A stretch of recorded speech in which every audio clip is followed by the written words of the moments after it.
અને દોસ્તો મારા ફળિયામાં મને કેવા હે તી હે ને તીના ને ઘેર ખાય હે ને અને મૂતરવા માર ઘેર ને કરી આવે છે હું તો બીજાને ઘેર મૂતરવાનું પાછો ગમતું થોડો કે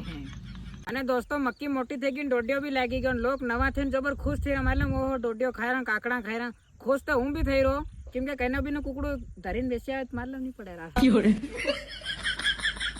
દોસ્તો હું નાનો હતો ત્યારે મારા ઘેરવાળા મને પ્રાઇવેટ સ્કૂલમાં ભણવા મેલ નાખ્યો તો હાલ તે મેં મેડમ ને પૂછ્યું મેં કીધું ખાવાનું હાલ હે કે નહીં હાલ હે કેટલા વાગે વાટે એમ મેડમ આહવા લાગી ગઈ હાલ અને હું પાછો મારતા બસ્તામાં થાળે સુધી ગાલી લઈ ગયેલો દોસ્તો ડાક્ટર હે કે નહીં પેલી ગોળીઓ તાવની એવી દવાઈઓ આવે કે નહીં તેના પર લીખેલું રે તેના દેખીને કે ये તાવની ગોળી હે અને ये उल्टी ની ગોળી હે એમ કે અને મારતે હે કે નહીં કલર દેખીને કીધે ये તાવની ગોળી હે ये उल्टी ની ગોળી હે અને દોસ્તો કાલ હું હે કે નહીં બેંક માં રૂપિયા કાઢવા ગયેલો તે તારી પેલી લેટ હે કે નહીં ધાગે કરીને બાંધી મેલી હતી તીના હું માલુમ હું સોર લાગ્યો ત્યાં બાંધી મેલી હું માલુમ હું ભાઈ પણ હું બી કાં કમ પડું હું તીન માહી નળી કાઢ લાયો લેટ બાંધી નળી છોડી નળી કાઢી ના હું